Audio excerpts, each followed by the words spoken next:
From up here, Manhattan looked almost peaceful. The streets below were quieter than I'd ever seen them, like the city was collectively holding its breath. No horns blaring, no taxis weaving through traffic, no street performers drawing crowds in Times Square. Just stillness, save for the occasional wail of a siren in the distance.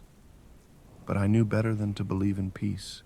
The barrel of my M24 sniper rifle was trained on the square below, its crosshairs dancing across the heads of soldiers and civilians moving in and out of the makeshift FOB.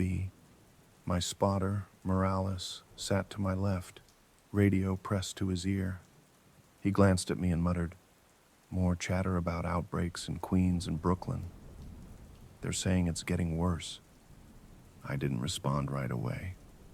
Through the scope, I watched a young woman holding her daughter's hand as they were waved through the checkpoint. The little girl clutched a stuffed bear, its fur patchy and worn. She looked scared, and she had every reason to be. "Define worse?" I finally asked. Morales sighed and shifted his weight. "Hospital beds overflowing, emergency services overwhelmed, units pulling out of some areas because the infected are piling up, literally." I pulled my head away from the scope just for a second and looked at him. "Piling up?" "Yeah, like human barricades. They're slow, but they don't stop. No fear, no hesitation, just numbers." Morales shook his head and went back to his radio. "Command thinks this is the beginning of something big." I didn't say it out loud, but I knew Command was right. I could feel it in the air, in the way the city below seemed to shrink under the weight of something invisible but massive, something inevitable. The first shot I took that day was clean. A man, I don't even know if he was alive or dead, stumbled into the square, his gait wrong, head twitching like a bird's. The soldiers on the ground shouted warnings, but he kept coming. Too fast for a civilian, too slow to be running. My finger curled around the trigger, and the rifle cracked. His head snapped back, and he crumpled to the ground like a puppet with its strings cut. Morales gave a low whistle. "Nice shot." "Not my first," I muttered, already scanning for the next target. More came after that. Not a flood, just a trickle. One here, two there, all moving the same way. Shambling, slow but unrelenting. It was easy work for the ground units. One burst from a rifle and they dropped. But the soldiers weren't the problem. The problem was the civilians. They panicked. Screams rose up like smoke, filling the square as families pressed themselves against barricades. Some tried to push past the soldiers, begging to be let in. Others just froze, clutching loved ones as if that would protect them. The soldiers did their best, yelling orders, trying to keep people calm, but the fear was spreading faster than the infection. "Movement," Morales said, tapping my shoulder and pointing toward the north. "Check the side street." I swung my scope over and felt my stomach drop. A group of at least 20, maybe 30, was stumbling toward the square, their shadows stretching long under the afternoon sun. The way they moved was unmistakable. Limbs dragging, heads lolling, yet somehow coordinated in their aimless shuffle. "Call it in," I said, my voice flat. Morales didn't need to be told twice. He grabbed the radio. "Command, this is Eagle's Nest. We've got a group approaching from 47th and 7th, approximately 30 infected. Over." The reply came back almost instantly. "Roger, Eagle's Nest. Ground units deploying to intercept. Keep overwatch. Out." The first real chaos began when the Horde reached the outer barricades. Soldiers opened fire in controlled bursts, mowing down the front line with brutal efficiency. I picked off the ones they missed, infected slipping through gaps, climbing over the fallen. Through the scope, I could see their faces. Vacant, slack, but somehow hungry. It was that hunger that turned my stomach. "Shit," Morales muttered. "Look at this." He handed me a pair of binoculars and pointed toward an alley just off the square. More of them were coming, pouring out of doorways and side streets like water breaking through a dam. Slowly, methodically, the trickle was becoming a tide. "Command, this is Eagle's Nest," Morales barked into the radio. "We've got at least 100 more inbound from multiple directions. Advise. Over." The radio crackled. "Hold the line. Reinforcements en route. ETA 20 minutes. Out." 20 minutes, Morales muttered, shaking his head. "Might as well be 20 years. Down below, the barricades were holding, but barely. Soldiers shouted orders, repositioning machine gun nests and pushing civilians further into the square. I fired again and again, each shot clean, each target falling, but for every one we dropped, 2 more seemed to take its place. "Jensen," Morales said, his voice low. I turned to look at him, and his face was pale. He pointed to the south, and I followed his gaze through my scope. That's when I saw them. Thousands of them, filling the street like a slow-moving river of death.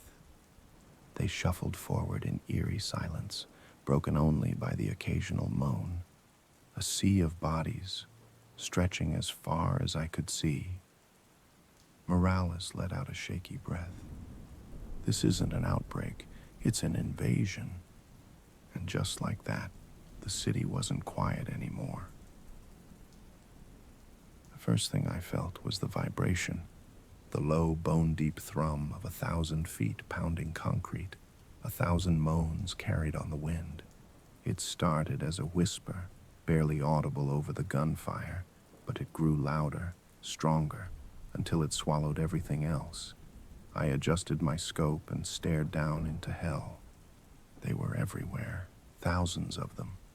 A sea of decaying flesh moving as one, shuffling, stumbling, crawling over the mangled bodies already littering the streets.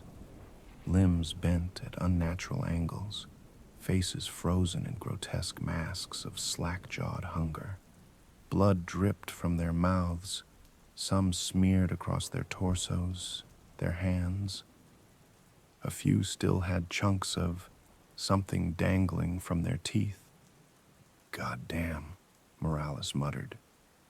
His voice was shaky now, not the usual steady tone I was used to. "There's no stopping that." "There has to be," I told myself, forcing my breathing to steady. I lined up my shot. The first bullet hit a man.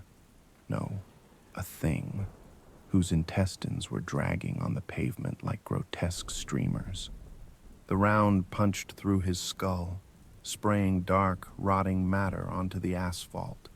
He crumpled, but 10 more were right behind him. My next shot ripped through the neck of a woman with jagged bone poking through her forearm. The head dangled for a moment, then dropped completely as her body collapsed.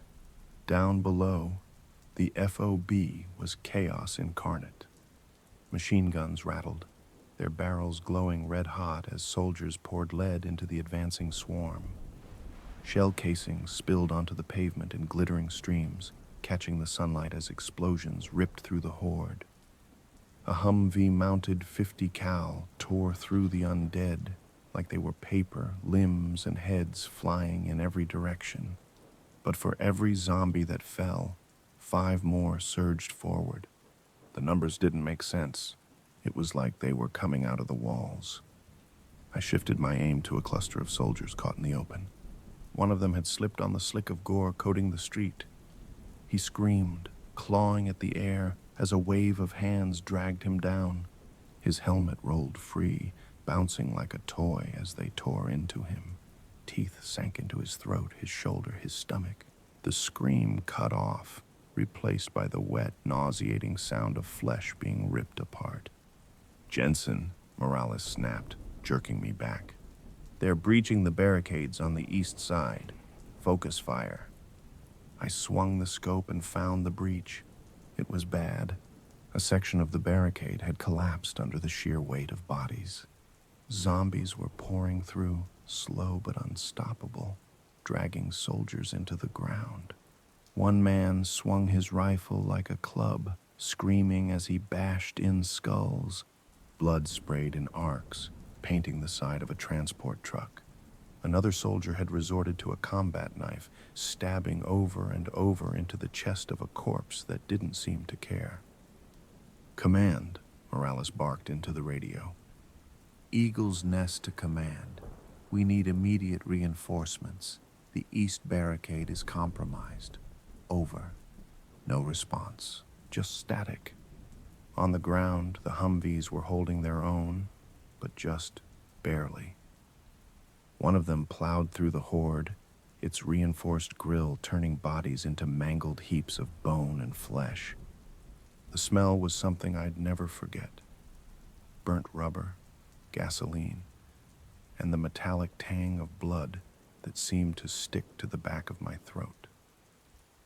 A mortar shell whistled overhead, hitting dead center in the largest cluster. The explosion was deafening, a fountain of fire and gore that rained down in chunks. I watched a severed arm land on the hood of a nearby truck, fingers still twitching. "Jesus Christ," Morales whispered, his voice barely audible. "It's not enough. Jesus fuck, it's not enough." He was right. For every line we cut down, the Horde just kept coming. They were slow, yes, but relentless. A crawling tide of death that would never stop, never hesitate. I took another shot, then another, aiming for the ones closest to the soldiers still holding the line. My rifle cracked again and again, but it felt like bailing water from a sinking ship with a thimble. Then the first explosion hit the FOB. It wasn't enemy fire, it was desperation. A soldier had rigged one of the transport trucks with C4, and when the zombies got too close, he set it off. The blast tore through the ranks, sending bodies, living and dead, flying through the air. I watched through the scope as the soldier responsible was caught in the edge of the blast, his body vaporized into a red mist. "Jesus," Morales muttered. That was their evac truck. The radio finally crackled. "All units fall back to secondary positions. I repeat, fall back. Reinforcements inbound. ETA 15 minutes. 15 minutes? Morales shouted. "We don't have 15 minutes. I didn't answer. My focus was on the FOB below, where the soldiers were retreating in tight groups, their movements precise despite the carnage. They fired in bursts, mowing down anything that moved as they pulled back. But even they couldn't keep up. One group was swarmed just as they reached the inner barricade. The infected tore through them like rabid animals, teeth sinking into flesh as the soldiers screamed and thrashed. Through the scope, I saw one of them, a kid, couldn't have been older than 20, raise a grenade to his chest. His lips moved in what might have been a prayer before he pulled the pin. The explosion sent zombies flying, but the Horde barely faltered.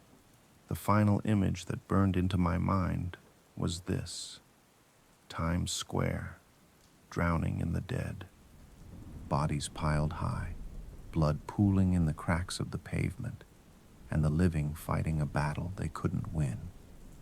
And above it all, the sound of the Horde, a low, endless moan that promised there would be no end. Not here, not anywhere. Morales' voice broke through the haze. "Jensen, command says we're moving to a new position. We're pulling out." I looked through the scope one last time, watching as the FOB was swallowed whole. "Not all of us are," I said quietly, and slung my rifle over my shoulder. The city was gone. And as for Morales and I, well, we were fucked. We'd stayed on the roof too long. The last thing I saw through my scope was the FOB in Times Square disappearing under a tide of undead. The barricades were gone. The soldiers were gone. Times Square itself had become a graveyard, filled with the slow, relentless shuffle of the dead. "Jensen!" Morales barked, slapping my shoulder hard enough to jolt me. "They're coming up. We gotta move." I turned from the carnage below to the stairwell door behind us. I could hear them now. Slow, heavy footfalls, and the faint moan of countless rotting throats. They were in the building, climbing, closing in. I grabbed my rifle and slung it over my shoulder. The M24 was useless this close. My sidearm, a standard-issue Beretta, felt too light in my hand, too small for what we were about to face. Morales held his submachine gun tight, his knuckles white around the grip. "Down," I said, my voice steady despite the panic clawing at my chest. "We clear floor by floor. No noise unless we have to. Got it?" Morales nodded, but his eyes darted toward the stairwell door, sweat dripping down his temple. He looked scared. We both were. We moved fast, slipping through the doorway and onto the stairwell landing. The smell hit me first, a rancid, choking stench of decay that made my stomach churn. Below us, the groans grew louder, echoing off the concrete walls. "Clear the stairs," I whispered. Morales nodded, leading the way. His SMG was up, sweeping each corner before we descended. I kept my pistol ready, watching our flank, the weight of my rifle on my back, a reminder of how useless it was now. We hit the first floor below the roof, pushing through the door into a dimly lit hallway. The fluorescent lights flickered overhead, casting jagged shadows across the walls. Offices lined both sides, glass partitions giving us a clear view of nothing. Empty desks, overturned chairs, abandoned computers. Morales stopped suddenly, raising his hand. "Hold up," he whispered. That's when I saw them. A dozen of them, maybe more, shuffling at the far end of the hallway. Their heads jerked toward us, as if sensing our presence. Their bodies stiff, but moving with an awful determination. "Go," I hissed. We backed into the stairwell, closing the door as quietly as we could.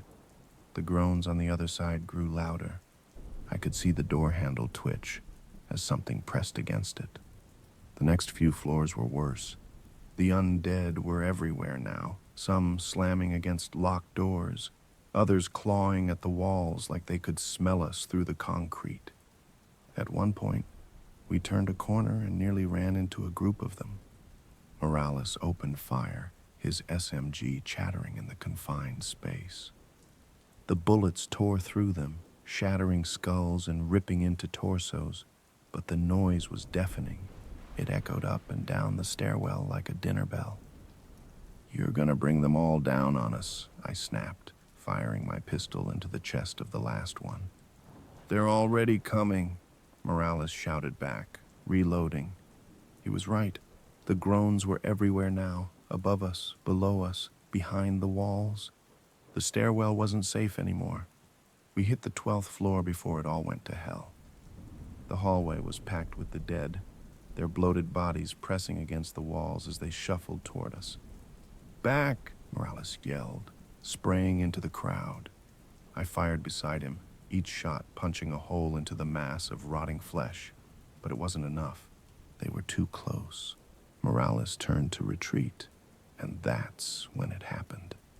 A hand burst through the door we'd just come through, grabbing his shoulder. He screamed, spinning to fire, but there were too many. They came from the stairwell, dragging him to the ground. "Go!" Morales shouted, his voice raw with terror. "Get out of here." I froze, my mind screaming at me to do something, but it was too late. They were on him, teeth sinking into his arms, his legs, his neck. Blood sprayed as he thrashed, his screams turning into gurgles. I ran. The office space was dark, the blinds drawn tight, the only light coming from the faint glow of the city outside. I slammed the door behind me and threw the deadbolt, my breaths ragged and loud in the suffocating silence. I moved deeper into the room, stepping around overturned desks and shattered monitors. The air was thick with the smell of mildew and copper, the faint tang of blood still clinging to the walls. The groans outside grew louder. They knew I was here. I crouched behind a desk, my pistol clutched tight in both hands. The sounds of the dead were all around me now, scratching at the walls, the door, the very air itself. My heart pounded so loud, I was sure they could hear it. Then the door buckled. The dead were pushing against it, their weight too much for the flimsy lock to hold. The wood splintered, the hinges groaning in protest. I aimed at the door, my hands shaking, my mind racing. I had maybe 10 rounds left. 10 rounds and no way out. The door gave way. They poured in, slow but unstoppable, their milky eyes locking onto me. I fired, each shot a desperate plea for survival. One dropped, then another, but they kept coming. I backed into the corner, the desk pressing against my spine, the smell of rot choking me. My last bullet hit a woman whose face was half gone, her jaw hanging by a thread. She fell, but the others didn't stop. And then I was out. The undead closed in, their hands reaching for me, their moans drowning out everything else. I swung the pistol like a club, smashing it into the nearest head, but it barely slowed them down. This was it. This was how it ended. The Horde pressed forward, their sheer numbers crushing desks and chairs beneath their weight. I felt the floor beneath us tremble, the old beams groaning under the strain. Dust rained from the ceiling above as the entire room seemed to shudder. Then it happened. The center of the floor, right beneath the thickest cluster of bodies, gave way with a sickening crack. The undead plunged downward in a chaotic mass of limbs and decay, their groans turning into hollow wails as they tumbled into the darkness below. I scrambled back just in time, the edge of the collapse barely missing me. My chest heaved as I stared at the gaping hole, the broken bodies of the undead piling below. They weren't gone. They still clawed at the edges of the breach, trying to pull themselves up, their milky eyes locked onto me. But for now, I had breathing room. For now, I was alive.